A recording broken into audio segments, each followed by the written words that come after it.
Hello guys, it's me ആദി. നമ്മൾ ഈ ഒരു എപ്പിസോഡിൽ പഠിക്കാൻ പോകുന്നത് ഒരു ക്യാന്, അതായത് ഇതൊരു വാട്ടർ അല്ലെങ്കിൽ ഡ്രിങ്കിങ് ക്യാനാണ്. ഇതിൽ എങ്ങനെ റിയലിസ്റ്റിക് ആയിട്ട് ഒരു ലോഗോ പ്ലേസ് ചെയ്യാന്നാണ്. അപ്പൊ ഇത് കുറച്ചും കൂടി ഡിഫിക്കൽട്ട് ആണ്. കാരണം എന്ന് വെച്ചാൽ അതിന്റെ പെർസ്പെക്റ്റീവ് അല്ലെങ്കിൽ അത് ഇരിക്കുന്ന ആ ഒരു പൊസിഷൻ കണ്ടാൽ നിങ്ങൾക്ക് അറിയാം. അതായത് ഒരു സ്ട്രെയിറ്റ് ആയിട്ടോ അല്ലെങ്കിൽ ഒരു കറക്റ്റ് വെർട്ടിക്കൽ ആയിട്ടൊന്നും അല്ല ഇരിക്കുന്നത്, അല്ലെ? ചെറിയ വ്യത്യാസങ്ങളുണ്ട്. അപ്പോൾ എങ്ങനെ കറക്റ്റ് ആയിട്ട് നമുക്ക് ആ ലോഗോ പ്ലേസ് ചെയ്യാം, കുറച്ചുകൂടി റിയലിസ്റ്റിക് ആയിട്ട്. ആ വാട്ടർ ഡ്രോപ്സ് ഒക്കെ കണ്ടില്ലേ, ആ ഒരു കൂളാകുമ്പോൾ വരുന്ന ആ ഒരു ഡ്രോപ്സും കാര്യങ്ങളൊക്കെ ഉണ്ട്, അതൊന്നും നഷ്ടപ്പെടാതെ എങ്ങനെ ചെയ്യാന്നാണ്. അപ്പൊ നമുക്ക് വീഡിയോയിലേക്ക് കടക്കാം.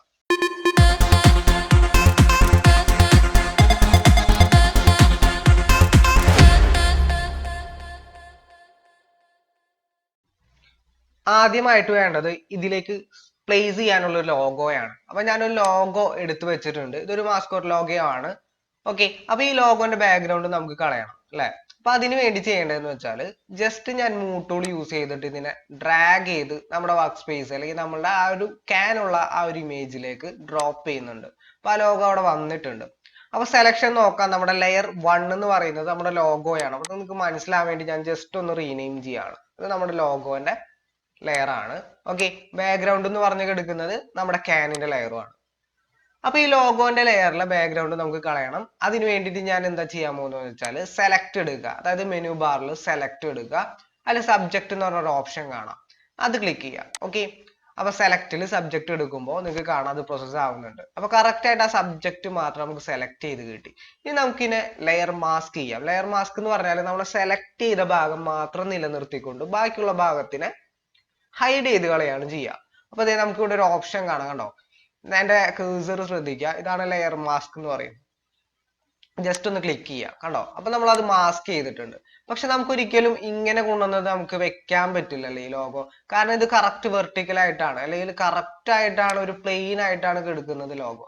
അപ്പൊ നമുക്ക് ഈ ഒരു ക്യാനിന്റെ ഷേപ്പിലേക്ക് ഈ ലോഗോനെ കൺവേർട്ട് ചെയ്ത് കിട്ടണം.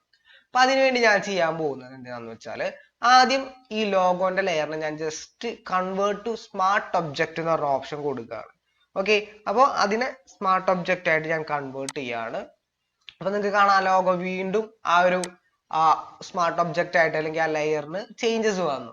നമ്മുടെ ആ മാസ്ക് ചെയ്തതും ആ ഓപ്ഷനും ഒക്കെ പോയിട്ട് നമുക്ക് കറക്റ്റ് ആയിട്ട് ഒരു ഒറ്റ ലെയർ ആയിട്ട് കിട്ടി, മറ്റ് അഡ്ജസ്റ്റ്മെന്റ്സ് ഒന്നും ഇല്ലാതെ. ഓക്കെ, ഇനി നമുക്ക് ഇതിനെ ചെയ്യേണ്ടത് ഓൾട്ട്, അതായത് കൺട്രോൾ എ അമർത്തി ഓൾ സെലക്ട് ചെയ്യണം, എന്നിട്ട് കട്ട് ചെയ്തെടുക്കണം. പക്ഷെ ഇത് റാസ്റ്ററൈസ് ചെയ്തിട്ടില്ല, അതായത് കൺവേർട്ട് സ്മാർട്ട് ഒബ്ജക്റ്റ് ആയിട്ട് കിടക്കുമ്പോൾ നമുക്ക് ഒരിക്കലും അതിൽ എഡിറ്റോ അല്ലെങ്കിൽ മറ്റു ഓൾട്രേഷൻ ഒന്നും ചെയ്യാൻ പറ്റില്ല. അതുകൊണ്ട് ഞാൻ വീണ്ടും റൈറ്റ് ക്ലിക്ക് അമർത്തിക്കൊണ്ട് ഇവിടെ റാസ്റ്ററൈസ് ലെയർ എന്ന് പറഞ്ഞ ഓപ്ഷൻ ഉണ്ട്, അത് കൊടുക്കുകയാണ്. ഓക്കെ, എന്നിട്ട് ഞാൻ കൺട്രോൾ എ അമർത്തി ഓൾ സെലക്ട് ചെയ്തു, എന്നിട്ട് കൺട്രോൾ എക്സ് അമർത്തി അതിനെ കട്ട് ചെയ്തു. അപ്പോ കട്ട് ചെയ്യുമ്പോൾ ഒരു പ്രത്യേകത എന്ന് വെച്ചാല് കട്ട് ചെയ്ത് കഴിഞ്ഞാൽ എന്തായാലും നമ്മൾ ഒരു സ്ഥലത്ത് പോയിട്ട് പേസ്റ്റ് ചെയ്യണം, അല്ലേ? അപ്പൊ അതുവരെ നമ്മുടെ സിസ്റ്റത്തിൽ അല്ലെങ്കിൽ നമ്മുടെ കയ്യിൽ അത് സേവ് ചെയ്ത് വെച്ചിട്ടുണ്ട്, ഒരു ഇൻവെസ്റ്റ്മെന്റ് പോലെ.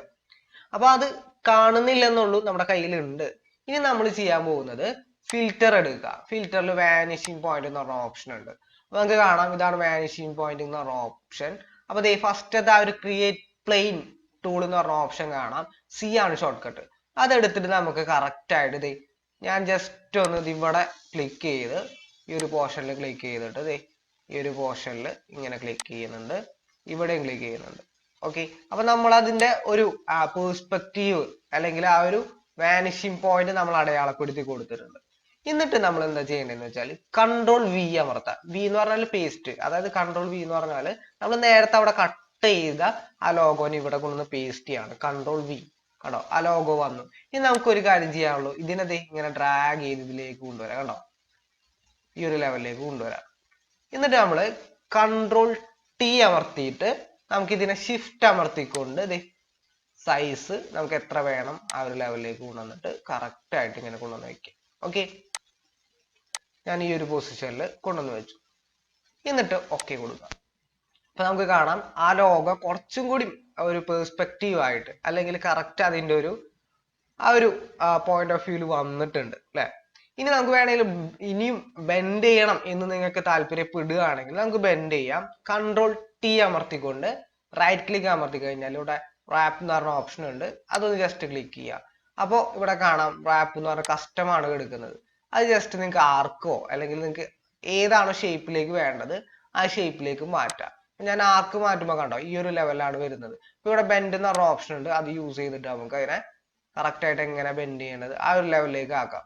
കണ്ടോ നമുക്ക് ഇവിടെ ഈ ഒരു ബെൻഡ് എന്ന് പറഞ്ഞ ഓപ്ഷൻ ഇവിടെ യൂസ് ചെയ്യുന്ന ആവശ്യമില്ല. കാരണം നമ്മൾ കുറച്ചുകൂടി ചെറിയൊരു സബ്ജക്റ്റ് ആണെങ്കിലും ബെൻഡ് ചെയ്യുമ്പോൾ കറക്റ്റ് ആയിട്ട് ഫീൽ കിട്ടും. നമ്മൾ ഓൾറെഡി വാനിഷിംഗ് പോയിന്റ് ചെയ്തുകൊണ്ട് തന്നെ ഇവിടെ ബെൻഡിന്റെ ആവശ്യം വരുന്നില്ല. കാരണം എന്ന് വെച്ചാൽ ആ ഒരു ലോഗോനെ ബെൻഡ് ചെയ്തപ്പോൾ നമ്മുടെ ഇമേജ് ആയിട്ട് സൂട്ട് ആവുന്നില്ല അല്ലേ. അപ്പൊ നിങ്ങൾക്ക് വാനിഷിംഗ് പോയിന്റ് ചെയ്തിട്ടും നിങ്ങൾക്ക് ഇപ്പൊ സാറ്റിസ്ഫൈഡ് അല്ലെങ്കിൽ നിങ്ങൾക്ക് ഇങ്ങനെ ആപ്പ് യൂസ് ചെയ്യാം. ഓക്കെ, അപ്പൊ ഞാൻ ക്യാൻസൽ ചെയ്യാണ്, ബെൻഡ് ചെയ്യുന്നൊന്നുമില്ല. അപ്പൊ ഞാൻ ഇങ്ങനെ കൊണ്ടുവന്ന് വെച്ചിട്ടുണ്ട്. ഇനി നമുക്ക് ചെയ്യേണ്ടത് എന്താന്ന് വെച്ചാൽ ഈ വാട്ടർ ഡ്രോപ്സും കാര്യങ്ങളൊക്കെ ഇപ്പൊ ഞാൻ Ctrl+ അമർത്തി ഒന്ന് സൂം ചെയ്യുന്നുണ്ട്. അപ്പൊ ഈ കാണുന്ന ഡ്രോപ്സ് ഒക്കെ ഇല്ലേ വാട്ടറിന്റെ, നമുക്ക് ലോഗോന്റെ ഫ്രണ്ടിലേക്ക് വന്നാലേ കുറച്ചും കൂടി റിയലിസ്റ്റിക് ആയിട്ട് ഫീൽ ചെയ്യുള്ളൂ.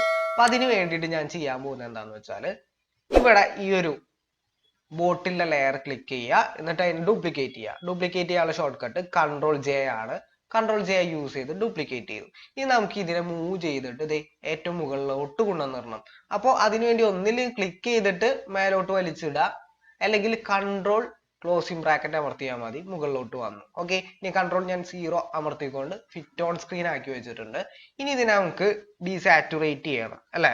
അപ്പോൾ അതിനൊരു ബ്ലാക്ക് ആൻഡ് വൈറ്റ് ഇമേജിലേക്ക് മാറ്റാണ് ചെയ്യുന്നത്, സാച്ചുറേറ്റ് ചെയ്യാണ് ചെയ്യുന്നത്. അപ്പൊ അതിനു വേണ്ടി യൂസ് ചെയ്യുന്ന ഷോർട്ട് കട്ട് എന്ന് പറഞ്ഞാൽ Ctrl+Shift+U.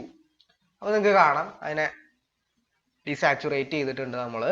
ഇനി നമുക്ക് ചെയ്യേണ്ടത് എന്താണെന്ന് വെച്ചാൽ ഇതിനൊന്ന് ക്ലിപ്പിംഗ് മാസ്ക് ചെയ്യണം. നമ്മുടെ ലോഗോ താഴെ ഉണ്ടോ അല്ലെ, കണ്ടോ ആ ലെയർ താഴെ ഉണ്ട്. ഇതിനൊന്ന് ക്ലിപ്പിംഗ് മാസ്ക് ചെയ്യണം. ഒന്നിലെ റൈറ്റ് ക്ലിക്ക് അമർത്തിക്കൊണ്ട് ക്ലിപ്പിംഗ് മാസ്ക് ചെയ്യുക, അല്ലെങ്കിൽ അതിന്റെ ഷോർട്ട് കട്ട് ആയിട്ടുള്ള Ctrl+Alt+G അമർത്തിക്കൊണ്ട് ക്ലിപ്പിംഗ് മാസ്ക് ചെയ്യുക. അപ്പൊ കണ്ടോ ആ ക്ലിപ്പിംഗ് മാസ്ക് ചെയ്തപ്പോൾ ആ ഒരു പോർഷൻ മാത്രം നമുക്ക് കിട്ടിയിട്ടുണ്ട് അല്ലെ. അതിനെ മാത്രം, അതായത് ആ ലോഗോനെ മാത്രമായിട്ട് മാസ്ക് ചെയ്തിട്ടിട്ടുണ്ട്. ഇനി നമുക്ക് ചെയ്യേണ്ടത് ലിനിയർ ലൈറ്റ് എന്ന് പറഞ്ഞ ഒരു ബ്ലെൻഡിങ് ഓപ്ഷൻ ഉണ്ട്. ബ്ലെൻഡിങ് ഓപ്ഷൻ എന്ന് പറഞ്ഞാൽ ഈ ഒരു ഓപ്ഷൻ ആണ്. ഇതിൽ ലിനിയർ ലൈറ്റ് എന്ന് പറഞ്ഞ ബ്ലെൻഡിങ് ഓപ്ഷൻ കാണാം, അതിലേക്ക് മാറ്റിയിടാം. ഓക്കെ, അപ്പൊ ഒരുപാട് ബ്ലെൻഡിങ് ഓപ്ഷൻസ് ഉണ്ട്, എനിക്ക് സ്യൂട്ടബിൾ ആയിട്ടുള്ള യൂസ് ചെയ്യാം. എനിക്ക് കുറച്ചും കൂടി ബെറ്റർ ആയിട്ട് തോന്നിയത് ലിനിയർ ലൈറ്റ് ആണ്. അപ്പൊ നിങ്ങൾക്ക് ആക്കാം ഞാൻ ആ ബ്ലെൻഡിങ് ഓപ്ഷനിൽ ലിനിയർ ലൈറ്റ് എന്ന് പറഞ്ഞ ഓപ്ഷനിലേക്ക് മാറ്റാണ്. അപ്പൊ കുറച്ചുകൂടി ഭയങ്കര ഡാർക്ക് ആയിട്ടാണ് വന്നിട്ടുള്ളത്. അപ്പൊ ഇനി നമുക്ക് ചെയ്യേണ്ടതെന്ന് വെച്ചാൽ ഇതിന്റെ ഒപ്പാസിറ്റി കുറയ്ക്കണം. അപ്പൊ ഇതിന്റെ ഒപ്പാസിറ്റി ഞാൻ കുറച്ചു കൊടുക്കുകയാണ്, ഒരു 40 ഒപ്പാസിറ്റി കൊടുക്കുകയാണ്. അപ്പൊ കണ്ടോ, അപ്പൊ നിങ്ങൾക്ക് കാണാം, ഇവിടെ സൂം ചെയ്ത് നോക്കിയാൽ കാണാം ആ ഒരു വാട്ടർ ഡ്രോപ്സ് ഒക്കെ കുറച്ചും കൂടി മുകളിലോട്ട് വന്ന ആ ഒരു ഫീല് കെടുക്കുന്നുണ്ട്. കണ്ടോ, അപ്പോൾ ഇതുപോലെ നിങ്ങൾക്ക് കുറച്ചും കൂടി റിയലിസ്റ്റിക് ആയിട്ട് നിങ്ങൾക്ക് ഇതുപോലുള്ള ബോട്ടില് കാര്യങ്ങളിലൊക്കെ നിങ്ങൾക്ക് മോക്കപ്സ് അല്ലെങ്കിൽ ലോഗോസ് ഒക്കെ നിങ്ങൾക്ക് ഇങ്ങനെ അറ്റാച്ച് ചെയ്തിട്ട് നല്ല ഭംഗിയിൽ ചെയ്തെടുക്കാം. ഓക്കെ, അപ്പോൾ ഇതുപോലുള്ള വീഡിയോസിനായിട്ട് ഇനിയും വെയിറ്റ് ചെയ്യുക. നമുക്ക് ഫോട്ടോഷോപ്പ് കഴിഞ്ഞിട്ട്, അതായത് ഫോട്ടോഷോപ്പിന്റെ ഇടയിൽ തന്നെ നമ്മൾ ഒരു 3D സോഫ്റ്റ്വെയർ ആയിട്ടുള്ള Adobe Dimension എന്ന് പറഞ്ഞൊരു സോഫ്റ്റ്വെയർ ഉണ്ട്, അതിന്റെ ട്യൂട്ടോറിയൽസ് സ്റ്റാർട്ട് ചെയ്യുന്നുണ്ട്. അതുപോലെ തന്നെ Adobe Illustrator ഒരു വെക്ടർ ആപ്ലിക്കേഷൻ ആണ്. Adobeയുടെ Illustrator എന്ന് പറയുന്നത് ആ ഒരു സോഫ്റ്റ്വെയറിന്റെ ഫോട്ടോഷോപ്പ് അല്ലെങ്കിൽ ഫോട്ടോഷോപ്പിനോടൊപ്പം തന്നെ നമ്മൾ ട്യൂട്ടോറിയൽസും ഇട്ടു വരുന്നതാണ്. ഓക്കെ, അപ്പോൾ മറ്റൊരു വീഡിയോ ആയിട്ട് വരുന്നവരെ വെയിറ്റ് ചെയ്യുക. Thank you so much.